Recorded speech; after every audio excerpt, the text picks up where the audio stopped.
आज तो गर्मी ने सच में नाक में दम करके रख दिया है। बहुत ज्यादा गर्मी हो रही है आज तो।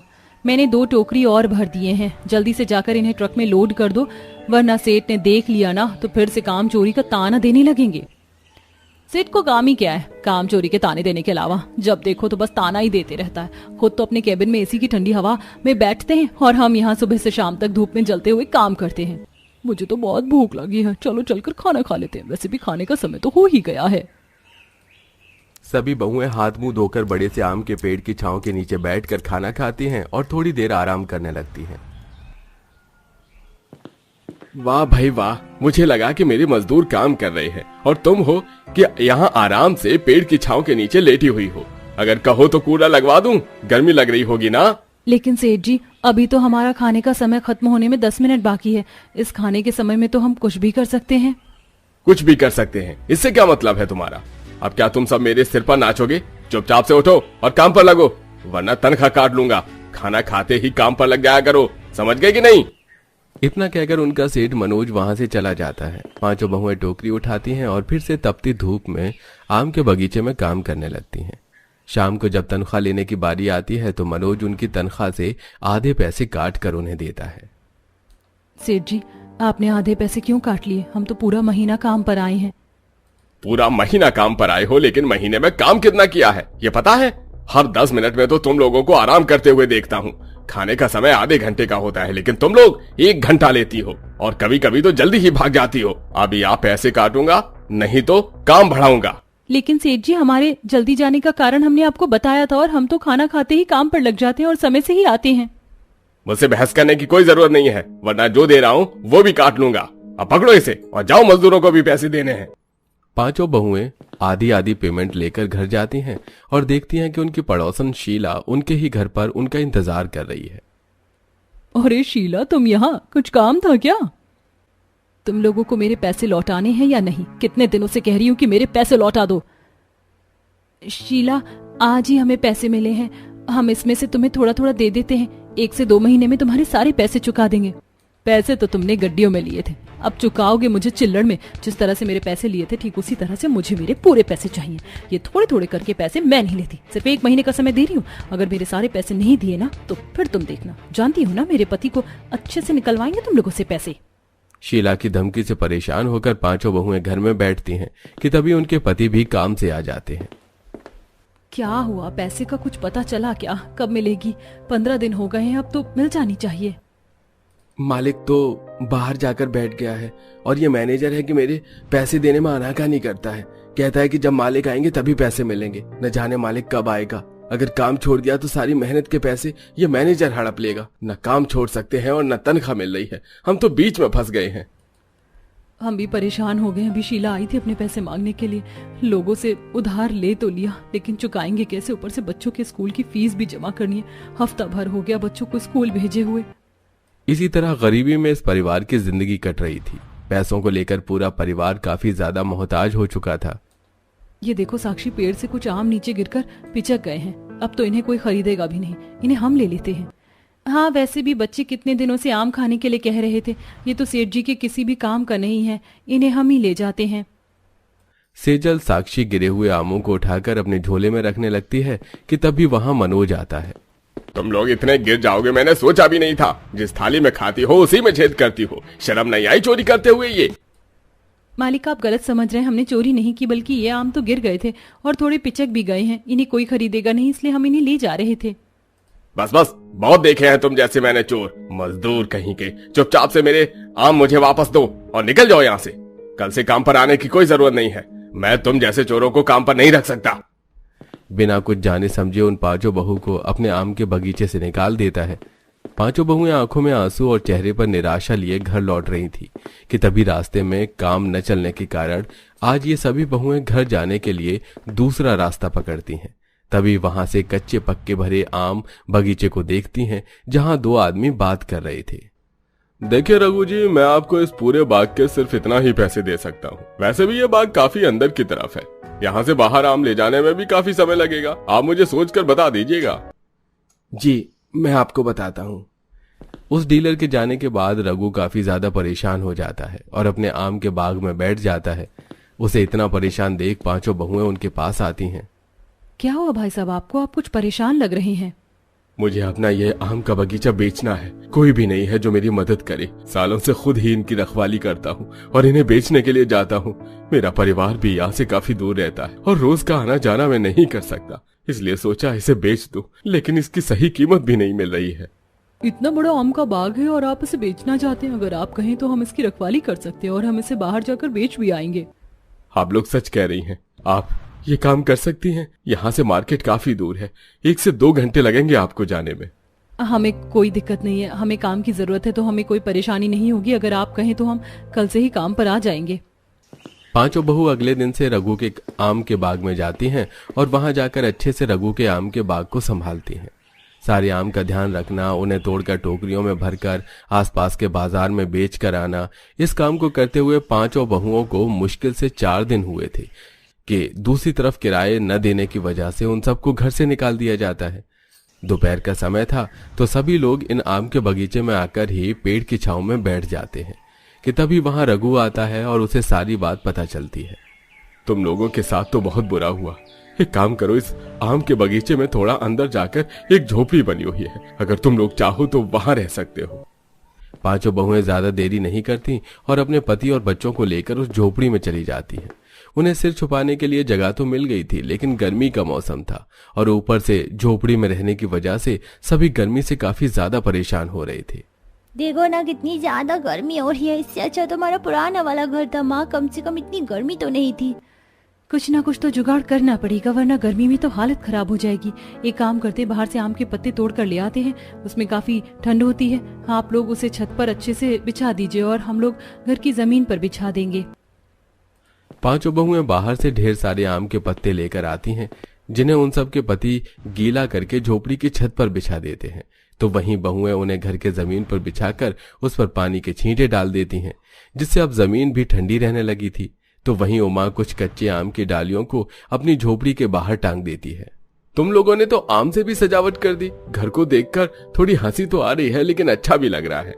जिस मार्केट में आम बेचने के लिए जाया करती थी तो वहां देखती हैं कि किस तरह लोग आजकल आम न लेकर आम के जूस से बनी कई तरह की चीजें ले रही थी, जिसे देख वो इस बारे में रघु से बात करती हैं और अब रघु भी उन्हें इस काम को करने की परमिशन दे देता है और 2 दिन बाद से ही वो सभी बहुएं आम का जूस भी बेचना शुरू करती हैं। अरे आप लोगों के पास तो जूस बनाने के लिए मिक्सर भी नहीं है।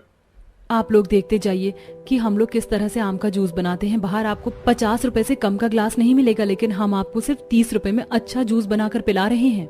सभी सबसे पहले आम धोकर अच्छे से उसको दबाकर उसका सारा गूदा बर्तन में निकालकर उस पर थोड़ा दूध डालकर अच्छे से राई की मदद से उसे घोंट लेती हैं और बिना मशीन के अब अपने जुगाड़ू तरीके से जूस बनाकर उन सभी को पीने के लिए देती है। आजकल के तो आम के जूस वाले उसमें आम कम चीनी भर भर के डालते हैं, लेकिन जरा इन्हें देखो, बिना चीनी का कितना मीठा एकदम ताजा जूस दिया है, वो भी सिर्फ 30 रुपए में। मजा आ गया पीकर। कुछ समय में पांचों बहू की आम के जूस की बिक्री काफी अच्छी होने लग जाती है और जहां बाग में कच्चे आमों में से कुछ बहुएं कच्चे आम का पन्ना और अचार बना रही थी, तो वहीं कुछ पक्के आमों से पुडिंग और डेजर्ट बनाती हैं। आप लोग तो सिर्फ पहले आम का जूस और आम बेचते थे ना, अब तो आप लोगों ने आम पन्ना और अचार बनाना भी शुरू कर दिया है। और ये क्या, आपके पास तो पुडिंग भी है। मुझे पुडिंग खाना काफी ज्यादा पसंद है, लेकिन बड़े बड़े शॉप्स पर ये काफी महंगी मिलती है और आप इसे सिर्फ 50 रुपए में दे रही हैं। मेरे लिए 2 पुडिंग पैक कर दीजिए। पांचों बहुएं आम से पन्ना, अचार, मैंगो जूस, पुडिंग और भी कई तरह की चीज बनाना शुरू कर देती थी, जिससे अब लोगों को काफी ज्यादा मुनाफा हो रहा था। सच में तुमने कमाल कर दिया। अगर मैं तुम पांचों की जगह किसी और को रखता तो सिर्फ आम ही बेच पाता, लेकिन इन जुगाड़ से तुमने इतना जुगाड़ किया है कि अब तो मुझे फायदा ही फायदा हो रहा है। खुश होकर रघु पांचों बहू की पैसे डबल कर देता है और अब उनके पतियों को भी अपने साथ काम पर रख लेता है। कुछ महीनों में पांचों बहुएं और उनके पति मिलकर इतने पैसे कमाते हैं कि वो लोग जल्दी अपना छोटा सा आशियाना ले लेते हैं और आज भी वो सभी बहुएं और उनके पति रघु के साथ ही काम करते हैं। हिमानी ने अपनी सबसे छोटी 3 साल की बहन को अपने आप से बांध लिया और पूजा के साथ साइकिल पर नींबू पानी बेचने निकली, तो वहीं दूसरी तरफ पूजा और रानी पैदल ही एक बोतल में भरकर नींबू पानी बेच रही थी। रानी दीदी, बड़ी थकान हो रही है, यहीं इस पटिया पर बैठ जाते हैं, कोई आएगा तो यहीं उसे नींबू पानी बेच देंगे। ठीक है, सुनिए अंकल, हमारी बात तो सुन लीजिए। बोलो बच्चों, क्या काम है? अंकल, हम लोग नींबू पानी बेच रहे हैं, सिर्फ 2 रुपए का गिलास है, ले लो ना। इस जल्दी गर्मी में आपको राहत मिल जाएगी। बस 2 रुपए का गिलास है? ये तो बहुत सस्ता है। अच्छा एक काम करो, मुझे 1 गिलास दे दो। उस आदमी की बात सुनकर पूजा और रानी खुश हो गई। तो वहीं दूसरी तरफ, हे भगवान, चिंकी को गर्मी लग रही होगी। मेरी तो समझ ही नहीं आ रहा है कि मैं ये नींबू पानी बेचने कहाँ जाऊं। दिव्या, क्या हम इस मोहल्ले में अपनी साइकिल लेकर चले? हाँ दीदी, मोहल्ले में किसी छांव वाली जगह पर साइकिल खड़ी करना, ये धूप तो अंदर तक सुखा रही है। दिव्या की बात सुनकर हिमानी ने एक मोहल्ले में नींबू पानी बेचने को अपनी साइकिल मोड़ ली और वहां जाकर वो लोगों के आने का इंतजार करने लगी। लेकिन सवाल ये था कि आखिर वो छोटी छोटी 5 बहनें इस तरह से गर्मी में नींबू पानी क्यों बेच रही थीं? क्या उनसे ये सब कोई करवा रहा था या फिर इसके पीछे कोई मजबूरी थी? जानने के लिए चलिए कहानी में थोड़ा पीछे चलते हैं। माँ बाबा, आप दोनों हम बहनों को अकेले छोड़कर क्यों चले गए? आपके बिना हमारा हर दिन सजा की तरह गुजरता है, हर रात डर लगता है। वापस आ जाओ ना माँ बाबा। सही कहा है दीदी ने। माँ, जब आप दोनों थे तो भूख लगती थी, फिर आपके हाथों का खाना अच्छा लगता था। लेकिन अब तो ना भूख लगती है ना प्यास, न खाने को अच्छा खाना होता है और ना ही कुछ और। आप क्यों चले गए? हिमानी, रानी, पूजा, दिव्या और चिंकी ऐसे ही अपने माँ बाप की दीवार पर चढ़ी हुई तस्वीरों को देखकर रो रही थीं। वो 5 ही बहनें थीं और उनकी माँ बाप इस दुनिया से जा चुके थे। गरीबी में उन लोगों का वक्त कट रहा था। अभी वो रो ही रही थी कि तभी, अरे हिमानी, पूजा बेटा, कोई है घर में? जी बोलिए चाची। लो बेटियों, ये पूरी सब्जी लाई हूँ, खा लेना।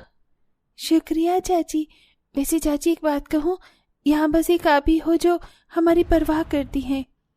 हाँ बेटा, जब तक माँ बाप होते हैं तो सब पूछते हैं, और जब वो चले जाते हैं तब कोई औलाद से उसका दुख पूछे।